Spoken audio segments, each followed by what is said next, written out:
Alright guys, we're back with another video. Today's video, I'm doing more Hornet content. There's not really much Hornet content out there. Today, we're going to be doing a MPX intake tube. Supposed to help with I don't want to say throttle lag, but it should help with a little bit of performance. Nothing crazy, nothing like 200 horsepower plus, none of that. If anything, it's just going to help the car perform better. There's a lot of there's a baffle in the stock intake tube. I'll show you whenever I'll take it off, but let's give it a quick rev. It's still stock. It just has the MPX blow valve. So let's give it a little quick rev.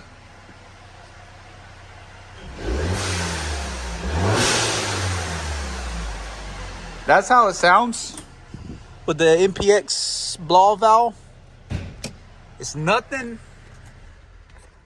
exaggerating like the Dreddy's blow valve or like the HKS. Nothing like Grid blow valve or the HKS. This one, you only hear it whenever you do like aggressive driving. For example, you want to cross a stoplight when it's turning from yellow to green and you floor it, then you instantly let go of the gas. That's when you hear that little pss, but it's still quiet. You hear it just right inside the cab. I'm not sure how it sounds outside the cab, but you can hear it, and it's really located right here. There's a video on the channel of that as well. But this is what we're replacing today. This tube right here goes from the turbo turbine or turbo housing, whatever you guys want to call it. It goes from there to the air box. We already have the K&N drop-in filter, and we also have the MPX blow valve. Like I said, it's not going to give me 300 horsepower by all means, but it is going to help the car perform a little better. There's like a baffle in here, and there's a lot of restrictions in here. If you go to the Modern Performance page, they actually have one cut in half, and it shows you like all the shit in here, which is pretty mind-blowing when you look at it that way. And they also provide you with a external evap block, because the evap is actually inside the tube as well. So it goes from the in tube to the external, and it's mounted somewhere up here. It says it doesn't fuck with your warranty, but I'm gonna keep the stock shit just in case. This car has to go back to the dealership for warranty work. It is a 2024. It has 3 years of warranty or 36,000 miles, whatever comes first. So I am gonna keep the stock shit. After that, I guess we can dispose it, or I'll probably still hold on to it for a couple of years. Eventually, I don't know if I'm gonna sell it or whatever. I can probably make some money off of this and put stock shit back on. I'm not quite sure yet, but we're gonna be replacing it today. They provide you with that. They give you some instructions. They give you a kit, hardware kit, your order paper, the external evap block, and I purchased a decal, and they shipped me another decal. So I don't know if that's included with the tube or whatever, but I don't know if I'm gonna use that one on the car quite yet.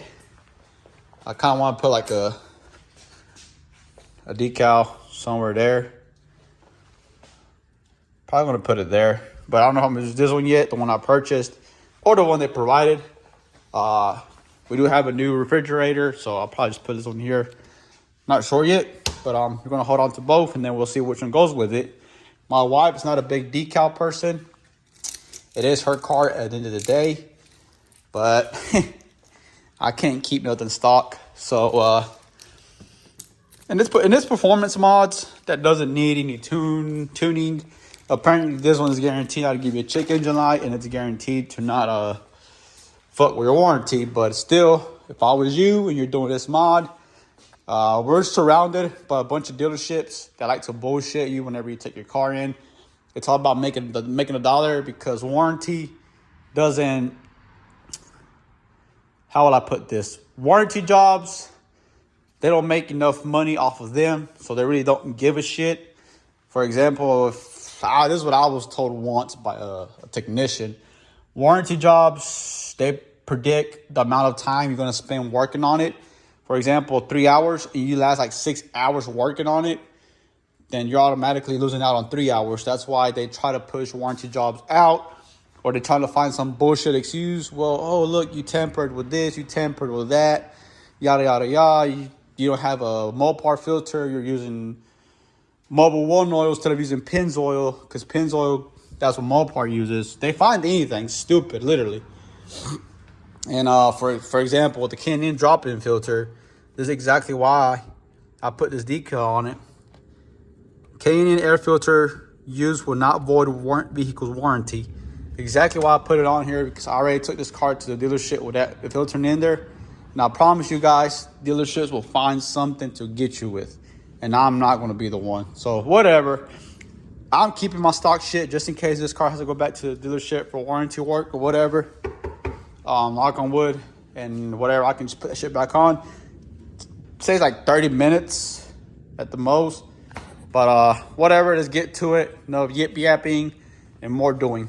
First thing is first. When I work on cars, I like to visualize what's got to be removed. Well, they provide you with like instructions, right? But for example, you buy this shit pre-owned from somebody or whatever, they're not going to give you instructions. So I like to visualize first what I need. For example, tool wise, I know I have a clamp here, I have a clamp here. That's probably an 8 or a 7. Grab some tools. This clip has to come off. This sensor has to be disconnected. Shit like that. So let's get to it. I'm gonna grab me some little basic tools. You're probably just better off. Oh, and if you have a hand lamp, that's really handy as well, guys. So I'm gonna just use my little 1/4-inch drive, my extension, my metric sockets, and go visualize again. It ain't gonna be the first time or first trip. Man, this lady drives her damn, I don't even know, but it's dirtier than my Dakota for sure. Anyways, really basic tools, guys. Just as I suspected, it's a 8 mil. Let's undo that. Let's undo that. Just loosen it up. You don't have to completely remove it. This is where you're gonna need your extension now. That one at the bottom is a little deeper in there. That's what she said.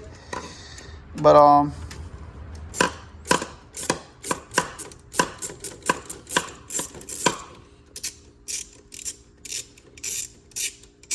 just like that, it's loose.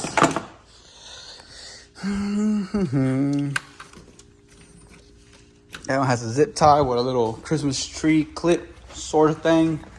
So we're gonna grab a little tool removal.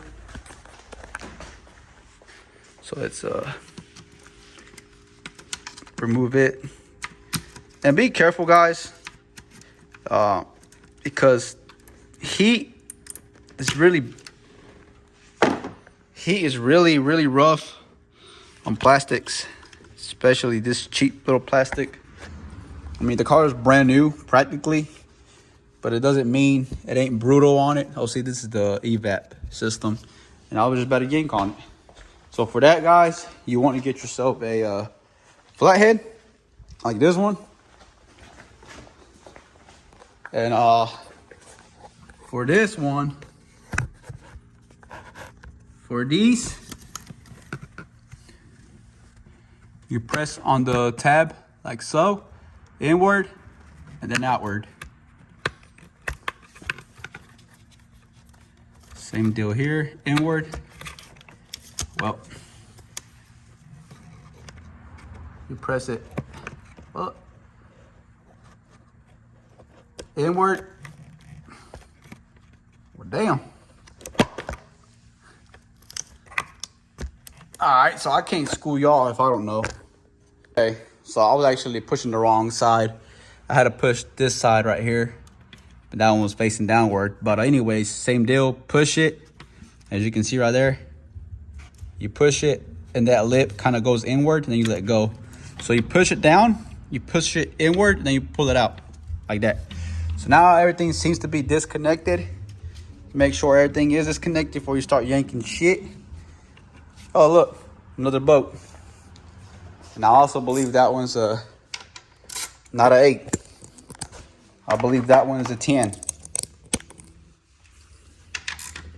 Yep, it's a 10. Same deal. Now, that bolt is off the valve cover. Jesus. Now you can actually gently pull it off, like so. As you can see, that's that.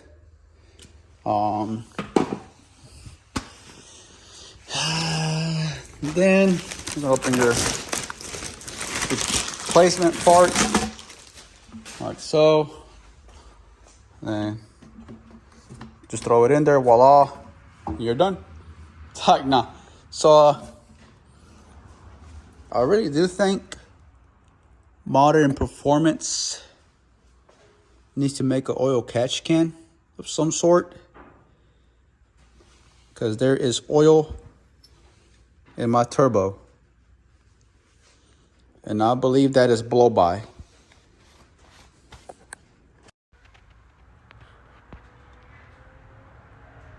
All right, guys, so a lot of this shit I did all of it actually off of camera.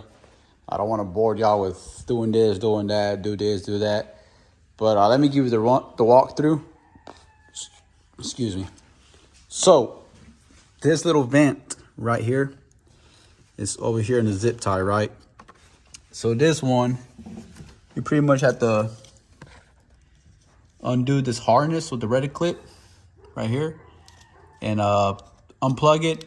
Put this vent hose inside the harness, because it's actually in the outside. So pretty much just unplug it, throw your vent inside the harness, and then plug it back in, and make sure your clip is back, your red clip is locking it. And then they provide you with a bolt that you're going to secure your evap block to the valve cover. That's done. Plug in your 2 evap lines. That's done. You run this hose from the evap block to the bottom of the intake tube, which is right there. Right there. And then your temperature sensor, IAT sensor, that thing has a trick, and be careful when you remove that. Very, very careful. You see how this arrow is going clockwise, and it has like a little lock here? Well, you're gonna need a very thin screwdriver, flathead, because that's what locks the IAT. This little tab, pull it up ever so slightly. Don't break it, just enough to get over that little lump. And then you just twist it counterclockwise and pull it out. Okay? Be careful. That shit right there, you don't want to break it. And then you're going to need to provide a clamp. Clamp it down, clamp it down, clamp it down. Also, if you have the MPX blow valve, you will have to trim the intake tube, because I also trimmed the stock one right here, because it bumps on the bolt of the MPX blow valve. So if you have the MPX blow valve, you will have to trim it or notch it. So everything's plugged up.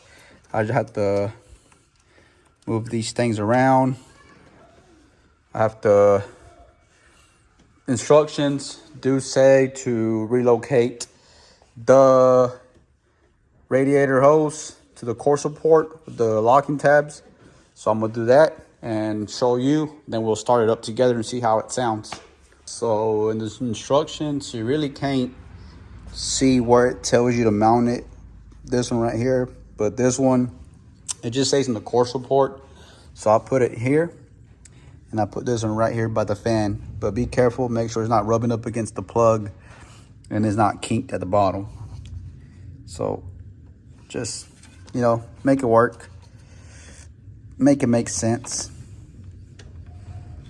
So just make sure it ain't kink, and make sure it's not rubbing up against the plug so it won't put a hole in it.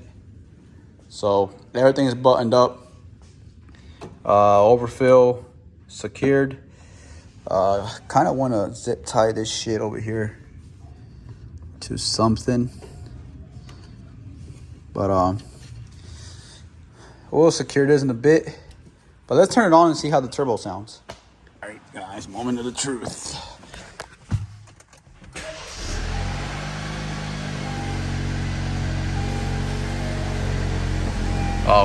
Low tire pressure.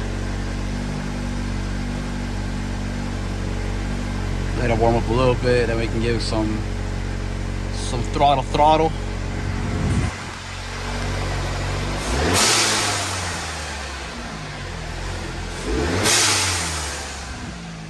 Well, I will say it sounds a little bit louder now, the blow valve. All right, guys, it's the following day. It's not a good day. It's not a good day, but it's a good day. It's a good day because we're breathing, we're alive. Everything has a fucking solution except death. But it's another day. We did the MPX intake pipe on this car yesterday. And we're doing a parts run right now. Not for the Hornet, but we're doing it for the Dakota. The truck, I heard a little grinding noise, like the rough roaring noise. And I need new brake pads and new rotors. So we're running to the parts store, and what a better day to test drive it than today. See what the car does, how it performs, if I feel any differences, like, you know, because like I said, I know I'm not gonna pick up fucking 300 horsepower with this fucking silicone pipe, but in a way it helps it. There's nothing blocking air passages in the intake tube like there was in the stock one. So I'm sure it's helping the car in a way. Oh look, and then the fucking Hornet needs tire pressure. So we gotta address that as well. But anywho, I think that's just like the temperature changing. We went from fucking summer, spring, and now we're in fucking winter. It's get fall. But anywho, we're running to the parts store, and we're just driving this car and see what it does. And we're gonna see what it does. No check engine lights at this moment. Like Modern Performance said, guaranteed. So I'm just trying to get on the highway and give it a little gas and see if there's any different. But we're gonna run and get some brake pads, and I think I'm gonna need a rotor. I'm a little upset because it's an R1 concept rotor. That's a bummer, but I might as well just get everything. I already got the truck taken apart. Yeah, we're gonna test drive the Hornet. We're fixing to get on the highway, and I'll give it some beans and see if the blow valve is any louder. I feel like it is a little bit louder.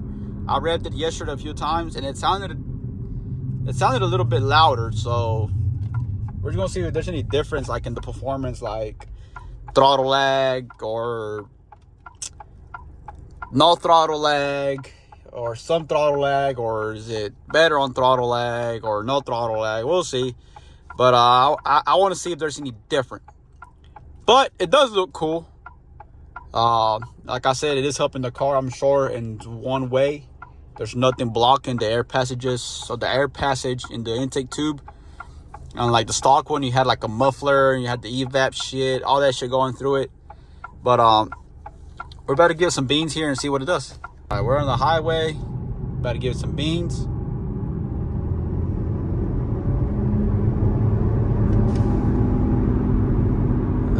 it's a little bit.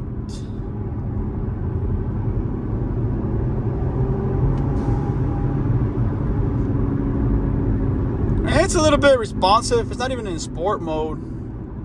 I do hear the blow valve a little bit more louder inside the cab, but it's nothing like a HKS or Grady blow valve like on the Neon. Now that thing was chooching. But yeah, I mean, I just floored it. I mean, I ain't going 100% throttle either.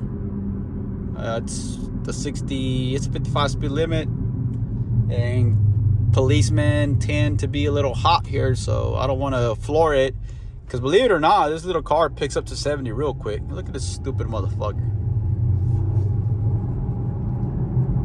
Jesus Christ, man.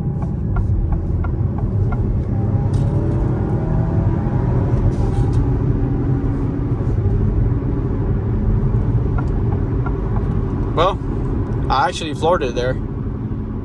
Well, all I can say is it helps the car in a way, performance-wise. Is there something noticeably exaggerating difference? No, unless you pop the hood, then you will see that silicone pipe. But I think it's worth it getting. It's helping the car perform a little better, nothing in the way. It's a good peace of mind. Do I recommend you to get it? Sure, why not? If the funds are there, it's something that could probably wait. But it is. I'll leave it up to you guys. I don't know if this T-Baron want the sauce or what. But yeah, guys. So let me go to the parts store. Like I said, the blow valve is a little tab louder. Throttle lag, it's a little bit responsive compared to like completely stock, but that's the review on that.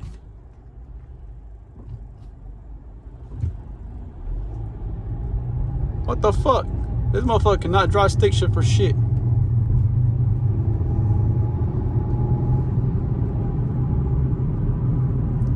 All right, let me get my brake pads, because I just got completely lost with this dumbass in front of me. All right, guys, let me show you the carnage.